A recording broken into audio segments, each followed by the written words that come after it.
Saludos cordiales, estimados amigos y hermanos. Seguimos con la serie de estudios con el objetivo de entender el efecto que produce el método que el lector adopta para leer la Biblia. El estudio, como es habitual, es presentado con una exégesis neutra e independiente, fuera de toda confesión religiosa, libre de cualquier dogma. Antes de avanzar, es bueno mencionar que la Biblia hebrea y la cristiana son escritos polisémicos, es decir, que poseen una pluralidad de significados. Debido a esa característica, su interpretación varía entre los lectores, generando las más diversas opiniones, muchas de ellas contradictorias e irreconciliables. Producto y prueba de eso constituye la infinidad de iglesias evangélicas existentes, con doctrinas diferentes, donde cada una se califica como la iglesia verdadera y defiende su interpretación como la correcta, porque según ella fue inspirada por el Espíritu Santo. Siendo así, el título de esta tercera lección es La lectura bíblica reproductiva. El texto inicial está en Romanos capítulo 12, versículo 2, que dice: No os adaptéis al mundo, sino sed transformados por la renovación de la mente, para que comprobéis cuál sea la voluntad de Dios, lo bueno, lo aceptable y lo perfecto. La lectura bíblica reproductiva es la lectura derivada de la lectura eclesial o confesional o denominacional, donde cada miembro, en virtud de la doctrina que cree y defiende, es corresponsable con todos los miembros en reproducir un modelo de conducta, tanto en su grupo religioso como en su hogar y en todos los círculos que frecuenta. La lectura reproductiva efectuada por el miembro de la congregación es con la intención de reproducir un estilo de vida siguiendo la figura del maniquí exhibido en el escaparate de la Biblia. Para el grupo, ese es el modelo por excelencia, y están todos convencidos que al conducirse como en el siglo II, o aún mucho antes, están obedeciendo y agradando a la deidad edomita, de quien esperan su bendición por ese acto voluntario de sumisión. El primer paso en la reproducción del modelo bíblico es el renunciamiento. No se adapten al modelo del mundo. El mundo para cualquier religioso es todo aquello que está fuera del ámbito de su cosmovisión religiosa, cualquier cosa que sea contraria a su doctrina, todo aquello que se oponga a su manera de pensar y de comportarse. El mundo entonces es un modelo de vida rechazado por el grupo, que debe ser evitado y evitado a toda hora y a toda costa, porque es un estilo condenado por Yahvé, según su mensajero. Así el mundo constituye todo aquello que no está de acuerdo con la creencia del grupo, y hasta cierto punto todo lo que sea diferente, por más bueno y útil que sea a la sociedad. El mundo para el religioso incluye la ciencia, cierto modo de vestir, la música y la danza no religiosa, el consumo de bebidas espirituosas, toda forma de relacionamiento que no sea estrictamente heterosexual, el aborto, la eutanasia, entre tantos otros, incluso con la prohibición expresa de hablar sobre cualquiera de esos temas, porque según el revelador, constituye una afrenta a la divinidad y a su verdad. Sin embargo, se puede observar varias contradicciones en la práctica de la creencia. Por ejemplo, ante la pandemia del COVID-19, los gigantes de la fe acudieron rápidamente a aplicarse la vacuna y a publicar en las redes sociales que ya están inmunizados. En ese caso, en lo que conviene, por ser un tema de vida o muerte, abraza la ciencia para obtener su beneficio, pero atribuye a su Dios su salvación y sigue negando el poder de la ciencia. Otro ejemplo es la danza. Aunque se opongan al baile, la danza se practica en el altar de muchas iglesias. A esa danza la llaman danza santa o danza sagrada o danza para Dios, para oficializar la práctica en el recinto religioso. A pesar de que la danza, en cualquier ritmo, no sirva para adquirir o cimentar valores morales o espirituales, igual se incluye en la liturgia y su efecto se limita al entretenimiento sensorial y no al crecimiento espiritual. Un tercer ejemplo es el aborto, al que se oponen tajantemente, pero apoyan la guerra porque llevan a los soldados del ejército a rendirle tributo en nombre de la libertad. Así, el mandato de no matarás solo se aplica al aborto, porque en la guerra el asesinato es autorizado y bendecido. Es una hipocresía a la enésima potencia. Un cuarto ejemplo. En la década del 70 del siglo pasado, el conocido predicador Guille Ávila afirmaba que la radio era un instrumento del diablo. Tiempo después, ya tenía un ministerio radial de largo alcance entre toda la población hispanohablante. En la década del 80, el mismo Guille Ávila llamaba al televisor la caja del diablo y poco después aparecía con su programa en la televisión, a la que tanto criticaba y demonizaba. Sobre la Internet y las redes sociales se repitió el mismo patrón de conducta. Primero es diabólico y luego se convierte en bendición, en el pan de cada día, en un instrumento de uso cotidiano. Estos ejemplos, además, sirven para demostrar que la religión carece de suficiente poder para controlar una sociedad y que la sociedad mayoritaria es la que realmente marca las pautas de conducta del pueblo, a la que indefectiblemente se adapta la religión, pues caso contrario, desaparecería.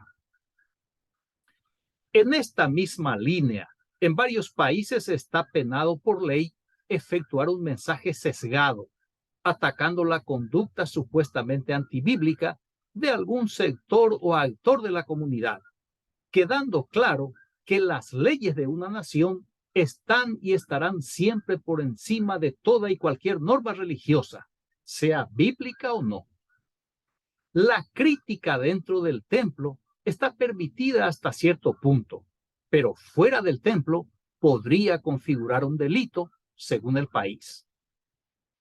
Como resultado, en nuestros días existen las más variadas iglesias, diseñadas para todos los gustos del consumidor religioso, y la gran mayoría cada vez más flexibles para evitar la fuga de miembros y la extinción de la institución, incluyendo Biblias cuya edición se ajustan a la doctrina o a la conducta de casi cada grupo, como por ejemplo la Biblia para el gay, la Biblia de la mujer de color, devocionales para la comunidad cristiana LGBTQ, comentarios de la Torá para democratizar las comunidades judías, etcétera, etcétera, etcétera.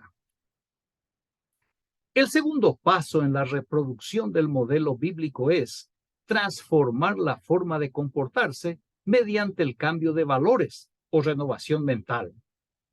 La renovación de la mente para el grupo consiste en adoptar el nuevo modelo doctrinal de pensamiento creado y promocionado por Saulo de Tarso, y al mismo tiempo eliminar de la mente todos los valores que no estén de acuerdo con su interpretación de la Biblia hebrea.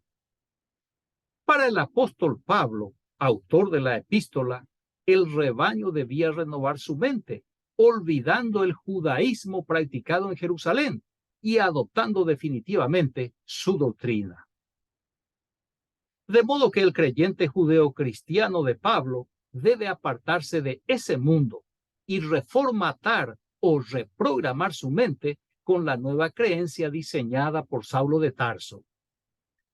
Lo que el apóstol plantea con ambas instrucciones es el control mental y conductual del discípulo a través de sus enseñanzas, limitando su modo de pensar y de actuar única y exclusivamente al ámbito de su doctrina. El objetivo, según Pablo, es para comprobar que la voluntad de Dios es buena, es aceptable y es perfecta. El apóstol no proporciona el nombre de ese Dios. Sin embargo, en su nombre creó un conjunto de normas religiosas, casi todas contrarias a su propia religión, el judaísmo, y contrarias a las creencias de su partido político religioso, el fariseísmo persa. Es que Pablo elaboró una religión de misterio, en la cual la propia deidad y su voluntad están escondidos del hombre común, excepto de él, quien actúa como el revelador.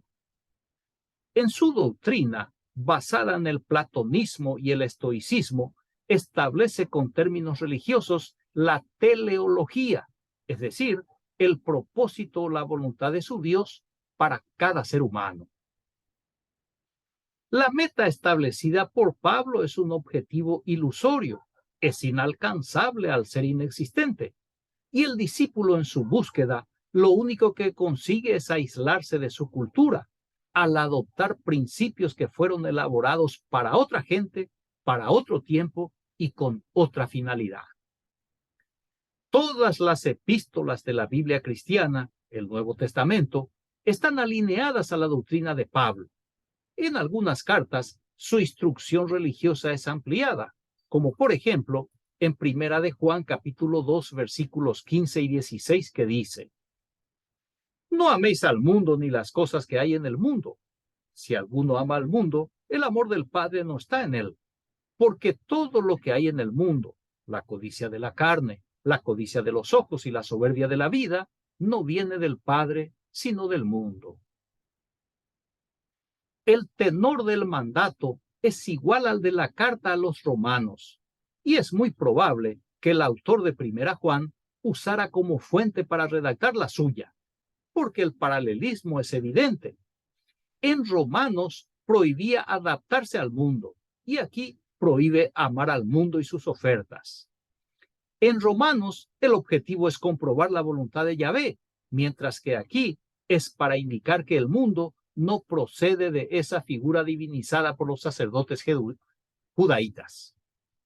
Muy bien, vimos que la primera fase de la reproducción se refiere al nuevo pensamiento doctrinal y a la nueva conducta consecuente, por supuesto, siguiendo, claro está, el modelo diseñado por Pablo, modelo único y verdadero para el ser humano y que agrada a su Dios Yahvé. La segunda fase es la reproducción del modelo doctrinal entre la gente del mundo. Mateo 28, 18 al 20 dice: Entonces Jesús se acercó y les habló diciendo: Toda potestad me ha sido dada en el cielo y en la tierra. Y pues, discipulad a todas las gentes, bautizándolos en el nombre del Padre, del Hijo y del Espíritu Santo, enseñándoles a guardar todas las cosas que os mandé. He aquí, yo estoy con vosotros todos los días, hasta el fin de los siglos. Este texto, pero sin la fórmula trinitaria, se observa en los escritos de Eusebio de Cesarea y en la versión de Jerónimo, la Vulgata Latina, que datan del siglo III y IV y que están del modo siguiente. Mateo 28, 19 dice: Id y haced discípulos de todas las naciones en mi nombre, enseñándoles a observar todas las cosas que yo os he mandado.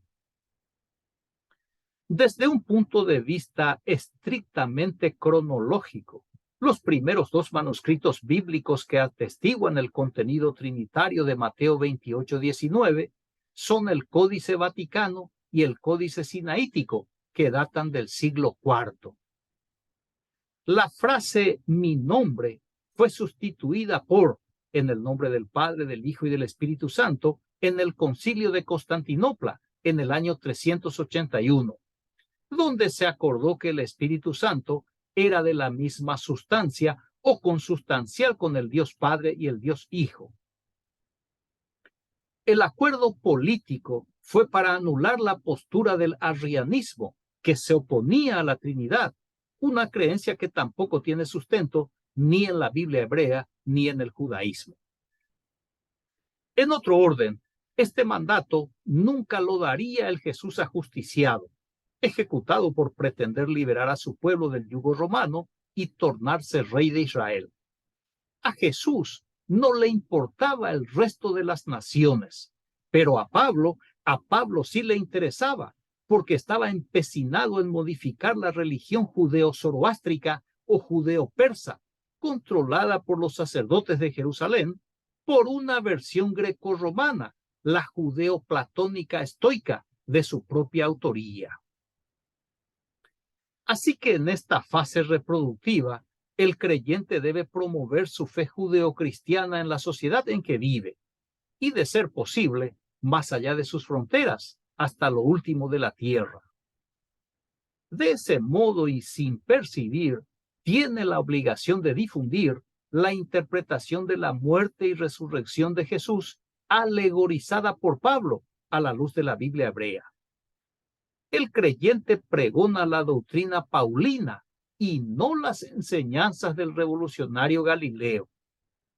Por tanto, la tarea no es hacer discípulos de Jesús de Nazaret, sino del apóstol Pablo y la de su Cristo, y llevarlos a la institución religiosa a la que pertenece. En esta tarea proselitista, el creyente emplea la teología sistemática o su doctrina, que es lo mismo, citando unos textos aislados, previamente ordenados con el fin de amedrentar, de acorralar y de convencer al oyente, exactamente en la forma en que procedieron con él.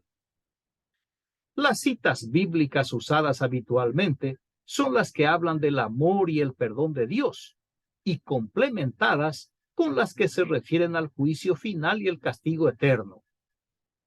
La estrategia tiene dos pasos.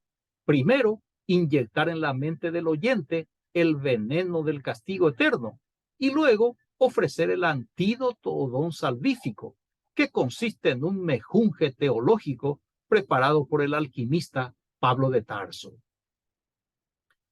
La intención en todo tiempo es ser un pescador de hombres para la causa de su creencia, convencido que obedece la voluntad de Jesús, su Salvador, sin notar que obedece a Pablo, su reclutador, y a la organización religiosa, su controlador. Muy bien, haciendo un breve recuento, ambas actividades reproductivas del rebaño, dentro y fuera de la organización, son planeadas y evaluadas por la directiva de la institución. Y para mantener constante el ritmo de ambas actividades, se emplea con frecuencia una serie de textos que obligan al grupo a ejecutar sus deberes religiosos. Por ejemplo, Santiago 1:22 dice: pero sed hacedores de la palabra y no solo oidores, engañándoos a vosotros mismos. Entiéndase aquí por palabra las instrucciones impartidas por el apóstol Pablo, que el autor de la epístola atribuida a Santiago obliga a las ovejas a obedecer y no limitarse tan solo a escuchar. Mediante este procedimiento coercitivo bíblico, se ejerce presión al grupo de creyentes con el objetivo de condicionar su comportamiento todo el tiempo. La meta de la institución es el crecimiento cuantitativo. De ser posible, contar con el mayor número de proselitistas o ganadores de nuevos adeptos, porque un mayor número de miembros supone un mayor número de contribuyentes y un incremento en los ingresos de la organización religiosa. Los ingresos obtenidos son empleados en mejorar las condiciones del templo con el fin de que la grey y las visitas se sientan cómodas. Además, contar con un grupo musical de planta y un equipo de danza para que el oficio religioso sea competitivo y atractivo, aunque al final resulte más emotivo que instructivo o más entretenido que educativo. Y así como hasta el siglo I obligatoriamente se celebraban las fiestas de Yahvé 3 veces al año, ahora las fiestas del Cristo de Pablo son semanales y en las mismas condiciones que las de su padre Yahvé. Son obligatorias y no debe presentarse con las manos vacías. Muy bien, concluyo la exposición con la observación del escritor estadounidense Ambrose Bierce, Las citas son una manera de repetir erróneamente las palabras de otro. Agradezco su amable atención. Reciba un fraterno abrazo y hasta el próximo estudio. Gracias.